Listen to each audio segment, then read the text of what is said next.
Assalamualaikum warahmatullahi wabarakatuh. Hai kawan pajak, senang sekali saya Ilham Kurnia hari ini kembali lagi di Ojak, obrolan pajak.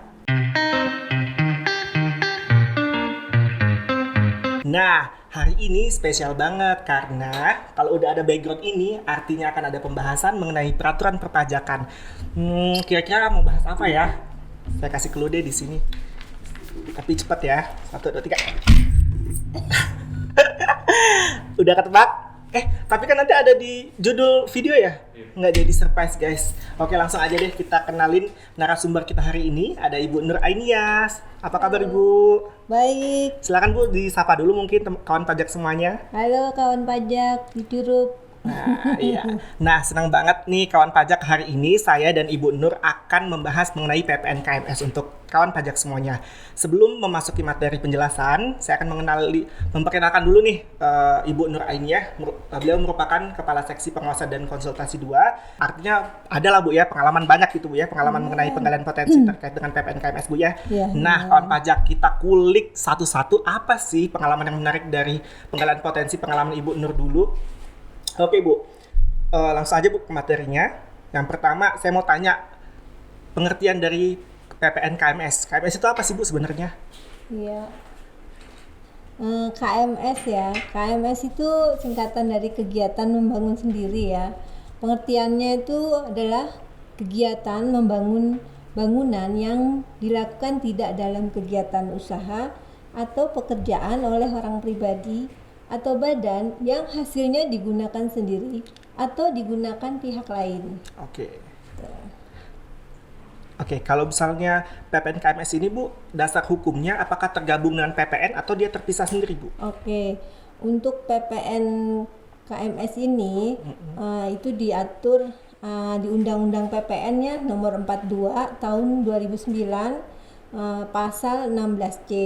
Sedangkan untuk peraturan terkait lainnya itu diatur dengan Peraturan Menteri Keuangan nomor 163 tahun 2012. Sedangkan untuk petunjuk teknisnya itu diatur di Surat Edaran Direktur Jenderal Pajak nomor 53 tahun 2012 dan nomor SE 22 tahun 2013. Gitu. Oke. Jadi payung hukumnya sudah jelas. Oh gitu Bu ya. Nah Bu, kalau misalnya saya boleh tahu apa sih Bu latar belakang dari kewajiban wajib pajak untuk membayar PPN KMS ini, karena kan mereka istilahnya punya tanah sendiri terus bangun sendiri gitu Bu ya. Terus nanti dikenain pajak KMS ini sendiri. Itu kenapa Bu harus melakukan pembayaran itu Bu? PPN kan dikenakan terhadap barang atau jasa yang mengalami peningkatan nilai. Jadi ketika membangun rumah, sebenarnya pemilik rumah tengah menikmati nilai tambah dari tanah dan bangunan. Lantaran nilai tambah tersebut, terciptalah kewajiban pembayaran pajak. Nah, pihak yang wajib membayar PPN adalah mereka yang menikmati bertambahnya nilai akibat pendirian bangunan tersebut. Contohnya nih, Mas Ilham memiliki tanah kosong senilai 175 juta. Kemudian memutuskan membangun rumah di atasnya. Di dalam proses pembangunan tersebut, Mas Ilham mengeluarkan biaya senilai 200 juta yang digunakan untuk membayar pekerja atau buruh serta membeli material. Jika rumahnya sudah jadi, nilai bangunan dan tanahnya Mas Ilham tentu akan melebihi nilai gabungan tanah kosong tadi serta biaya pembangunannya. Nah, karena rumah dan tanahnya Mas Ilham digunakan sendiri oleh Mas Ilham, maka pajaknya dikenakan pada Mas Ilham. Jadi pemilik bangunannya gitu. Kemudian kalau kasusnya berbeda dengan kontraktor atau pengembang. Jika Mas Ilham adalah kontraktor yang membangun rumah untuk orang lain, Mas Ilham bisa mengenakan potongan pajak pada pembelinya yang nantinya memiliki rumah tersebut. Hal ini karena si pemilik adalah orang yang menikmati nilai tambah dari tanah serta properti tersebut. Kurang lebih sama kayak konsep awal PPN Bu ya, siapa yang menikmatinya, siapa yang membayarnya gitu Bu ya. Tambahnya. Nah kalau misalnya untuk bangunannya sendiri itu Bu, apa Bu yang dimaksud dalam bangunannya ini Bu di pengertian di KMS ini ya? Kalau bahasa undang-undangnya disebutkan bahwa yang dimaksud bangunan pada peraturan tersebut adalah bangunan yang berupa satu atau lebih konstruksi teknik yang ditanam atau diletakkan secara tetap pada satu kesatuan tanah dan atau perairan dengan kriteria tertentu. Jadi secara sederhana dapat disimpulkan bahwa bangunan yang nantinya dikenakan pajak pertambahan nilai kegiatan membangun sendiri atau PPN KMS adalah suatu konstruksi teknis yang dibangun yang memenuhi kriteria tertentu. Oke, kriterianya kayak gimana, Bu? Kriteria tertentunya ya. Ya di PMK 163 ini tahun 2012 ya Mas ya, disampaikan bahwa yang dimaksud kriteria tertentu adalah pertama, konstruksi utamanya terdiri dari kayu, beton, pasangan batu bata atau bahan sejenis dan atau baja. Yang kedua Mas, diperuntukkan bagi tempat tinggal atau tempat kegiatan usaha. Nah yang ketiga, luas keseluruhan paling sedikit 200 meter persegi. Kurang lebih seperti itu. Nah Bu, ini saya ada contoh kasus nih Bu. Misalnya nih Bu, ada pembangunan bangunan dengan luas minimumnya 200 meter persegi. Terus bagaimana kemudian jika banyak wajib pajak yang pembangunannya bertahap gitu Bu? Yang sehingga luas bangunannya tidak melebihi dari 200 meter persegi tadi Bu. Jadi maksudnya luas bangunan yang dibangun tuh sebenarnya lebih dari 200 meter. Cuman ya dia melakukannya secara bertahap ya, sebagian demi sebagian. Bertahap gitu, untuk menghindari pajak PPN KMS juga mungkin ya. Jadi di dalam PMK 163 ini diatur bahwa kegiatan membangun sendiri yang dilakukan secara bertahap dianggap merupakan satu kesatuan kegiatan sepanjang tenggang waktu antara tahapan-tahapan tersebut tidak lebih dari 2 tahun. Jadi tetap dianggap terutang PPN KMS dengan ketentuan bahwa kegiatannya itu sepanjang tenggang waktu tidak lebih dari 2 tahun. Kegiatan pembangunannya. Nah Bu, kalau misalnya, jadi secara sederhananya bisa disimpulkan bahwa bangunan yang dikenakan PPN KMS ini adalah bangunan yang dibangun selain oleh kontraktor gitu Bu ya? Betul, bisa dibilang seperti itu. Namun perlu diingat nih Mas Ilham, jika ada kegiatan membangun bangunan yang dilakukan melalui kontraktor atau pemborong, namun atas kegiatan membangun tersebut belum atau tidak dipungut PPN, atau kontraktor atau pemborong tersebut bukan merupakan PKP, maka kegiatan tersebut juga termasuk dalam definisi kegiatan membangun sendiri yang diatur pada pasal 16C Undang-Undang PPN. Nah kawan pajak tadi sudah cukup paham kan ya mengenai pengertian dan latar belakang kenapa sih kita harus melakukan pembayaran mengenai PPN KMS. Nah ini juga saya mau tanya Bu, penasaran juga sebenarnya. Sebenarnya kapan sih Bu terutang untuk PPN KMS ini Bu? Siapa nih sebenarnya yang menanggung atau menyetorkan PPN tersebut ya? Dan kapan mulai diwajibkan pembayaran PPN KMS ini?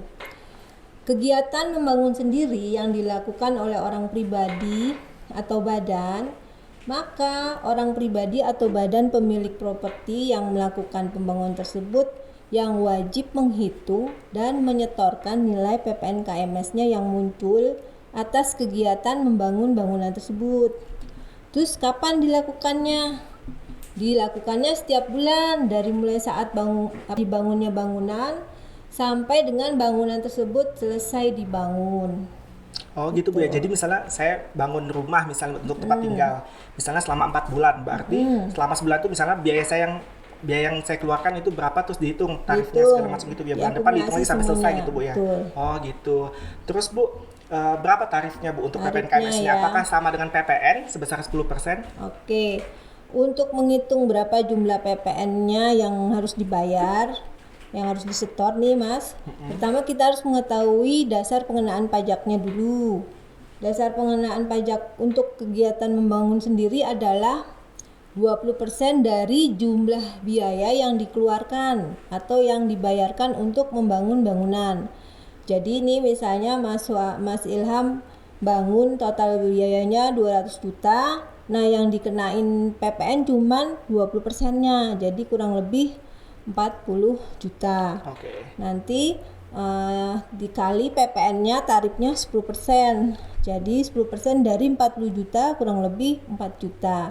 Atau dengan kata lain PPN KMS itu sama dengan 10% kali 20% kali jumlah biaya yang dikeluarkan atau yang dibayarkan untuk membangun bangunan. Oh gitu Bu ya. Jadi kurang lebih kalau disederhanakan tarifnya 2% dari semua biaya yang dikeluarkan. Oke. Gitu. Nah Bu, saya ini udah nyiapin satu contoh soal nih biar makin mantep lagi Bu ya kawan pajak semuanya untuk Oke. hitung-hitung kira-kira berapa gitu. Nah ini saya ada pertanyaan satu Bu. Misalkan Bu, Bapak Purnomo memiliki lahan seluas 120 meter persegi. Nah, Pak Pur ini berencana membangun bangunan untuk tujuan dijadikan sebagai rumah kos 3 lantai Bu. Oke. Gitu. Nah, tapi dengan total rencana luas bangunannya sebesar 250 meter persegi. Dan nilai pada RAB bangunan diketahui sebesar 875 juta. Nah, karena luas bangunan yang akan dibangun lebih dari 200 meter persegi ini Bu, dengan tujuan akan dijadikan sebagai tempat tinggal atau tempat kegiatan usahanya Pak Purnomo, maka kira-kira Pak Purnomo ini memiliki kewajiban penyetoran PPN-nya berapa Bu? Oke. Perhitungannya seperti itu. Oke, tadi pertanyaannya Pak Purnomo punya tanah seluas 120, 120 meter. kemudian dibangun seluas 250 meter ya. Nilai biaya yang dikeluarkan 875 juta ya, berdasarkan RAB. RAB itu rincian anggaran biaya ya. Ya. Jadi untuk menghitung PPN-nya kurang lebih 10% dikali 20% dikali nilai biaya yang dikeluarkan 875 juta sama dengan 17.500.000 nilai yang harus dibayar PPN-nya itu. Gitu, Bu. Jadi misalnya dia bangunnya secara selama 4 bulan, nah dia boleh bayar secara bertahap sebanyak 4 kali itu dengan total nilainya nanti 17.500.000. Oh gitu. Nah dengerin ini untuk Pak Purnomo ya. Jadi total yang harus Bapak bayar Pak sebesar 17.500.000. Oke Bu. Nah tadi kan kita sudah melakukan perhitungan Bu ya. PPN KMS-nya, tarifnya segala macam itu. Nah untuk cara menyetorkan itu PPN-nya Bu, KMS-nya gimana Bu? Untuk menyetorkannya pembayaran PPN atas kegiatan membangun sendiri tersebut dibayarkan pada bulan berikutnya ya. Misalnya tadi selesai pembangunannya Januari, maka dia lapornya paling lambat tanggal 15 Februari. Oke. PPN-nya di store-nya kemana? Tentunya ke kas negara ya. Bisa melalui kantor pos, bank persepsi atau marketplace. Kemudian dengan membawa kode billing yang sudah dicetak ya. Untuk membuat kode billingnya jika jika mengalami kesulitan bisa datang ke kantor pajak ya. Nah, kode setorannya adalah 411211 dengan kode setor 103. Kurang lebih seperti itu. Oh gitu. Nah Bu, gimana kalau misalnya si Pak Purnomo tadi dia nggak punya NPWP Bu, sedangkan kan dia harus buat e-billing tadi kan Bu untuk menyetoran pajaknya. Nah kira-kira itu gimana Bu?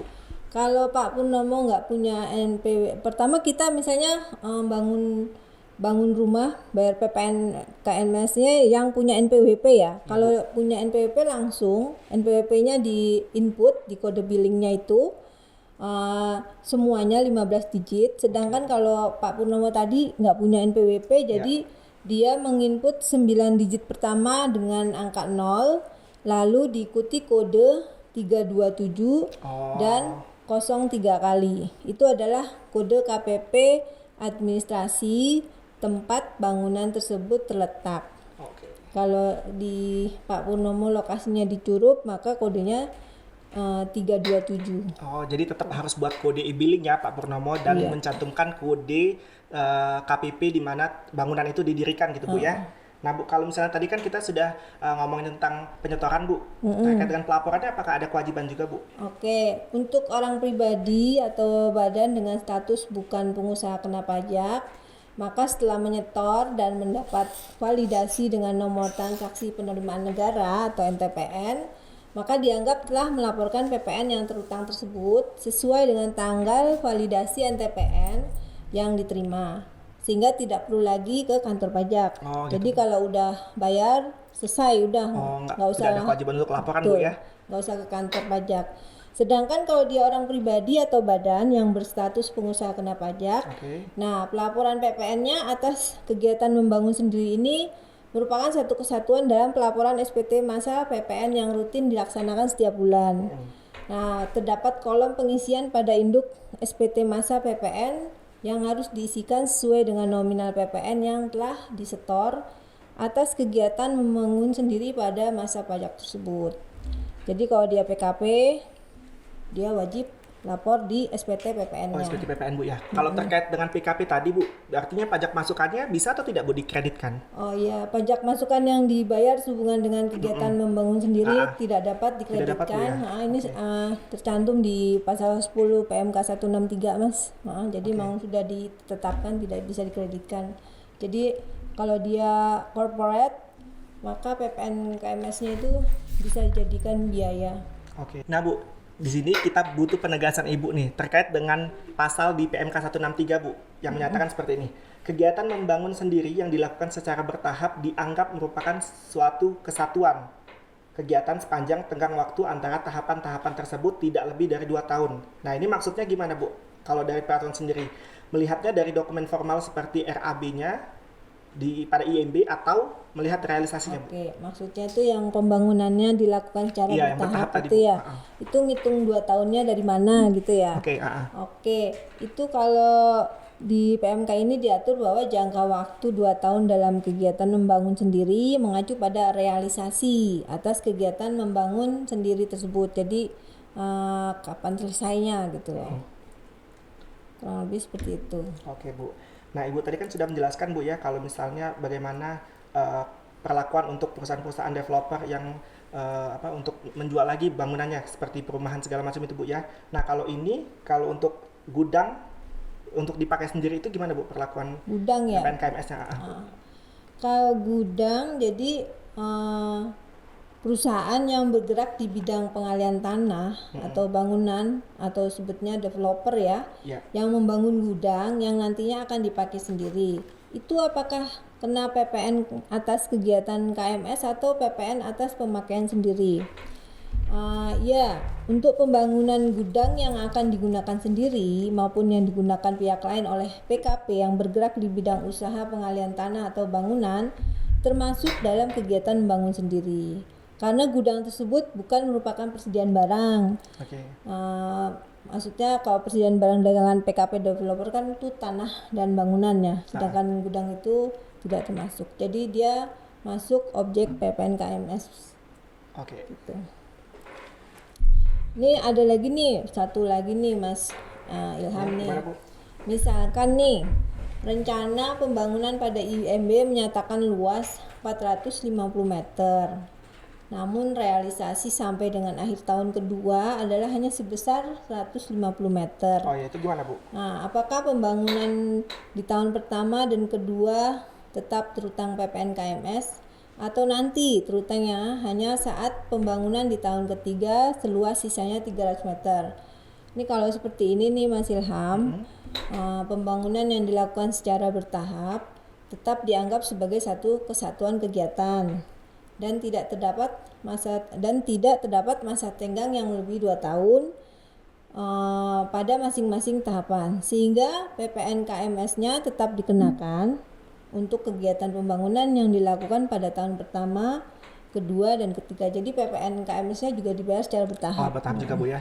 Oke, itu tadi kawan pajak penjelasan mengenai PPN KMS yang kita dengar langsung dari pengalaman Ibu Nur Ainiyah berdasarkan peraturan perundang perpajakan PMK 163 tahun 2012. Nah, dengan berakhirnya penjelasan dari Ibu Nur Ainiyah tadi, maka berakhirlah pula acara kita hari ini. Waduh, sebenarnya masih banyak ya yang pengen kita tanya sama Ibu, tapi nggak apa-apa. Buat teman pajak semuanya, kawan pajak semuanya yang ingin bertanya, silakan tulis komen di bawah atau hubungi di sosial media kami di KPP Pertama Curup.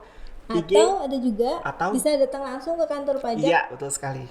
langsung temuin siapa Bu? Ibu? Bisa datang ke bagian tempat pelayanan terpadu atau helpdesk KPP Curup jika ada yang masih ingin ditanyakan. Oke, sekian podcast kita hari ini. Nantikan podcast berikutnya. Tetap di Ojak, obrolan pajak. Pajak.